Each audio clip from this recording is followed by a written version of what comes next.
Good morning, everyone. Welcome back to Jack London State Historic Park. Today we're joining you from one of my very favorite oak groves in the park to explore an amazing example of cooperation and collaboration in nature. So today's special guest, lichen.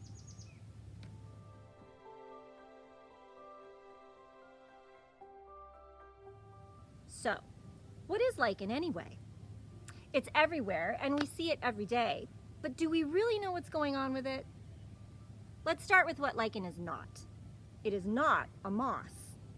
It's very easy to confuse the two since they look similar in structure and size, and you often find them growing together on the same tree or rotting log. But beyond that, they're really quite different. Moss is a primitive form of plant life, able to photosynthesize completely on its own. But lichen is a much more complicated story of symbiotic cooperation between two to several completely different organisms with very different needs. Lichen is a unique union of fungi, algae, and cyanobacteria. The fungi offers protective structure and housing, but it can't produce its own food. The vulnerable algae and cyanobacterium need protection and housing, but can photosynthesize and produce the food in the form of carbohydrates that both organisms need to live. You can think of fungi as the greenhouse and the algae and cyanobacterium as the crops inside. Together, they each contribute cooperatively to the success of the whole.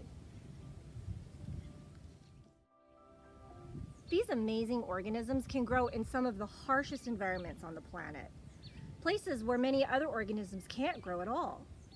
And they're some of the oldest living things on the earth, with some species able to live up to 10,000 years.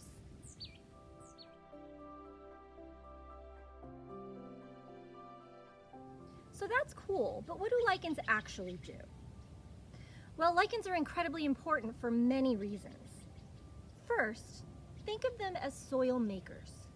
They're nitrogen fixers, which means they can take the atmospheric form of nitrogen and convert it to a usable form that actually feeds the soil when the lichens begin to break down. They're also air purifiers. These amazing organisms will absorb pollutants from the air, like heavy metals, carbon, and even sulfur. And they're very sensitive to air pollution, which is why you don't see very many of them in large cities. The abundance of lichens here indicate to us that we have pretty good air quality at the park. And many species provide food and shelter to a number of animals, including insects and browsers like deer.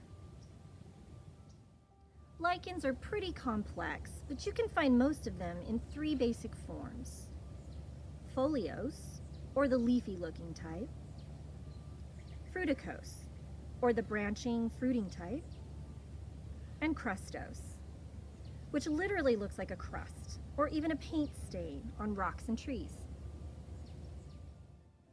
This is just a tiny bit about lichens, and we encourage you to find out more.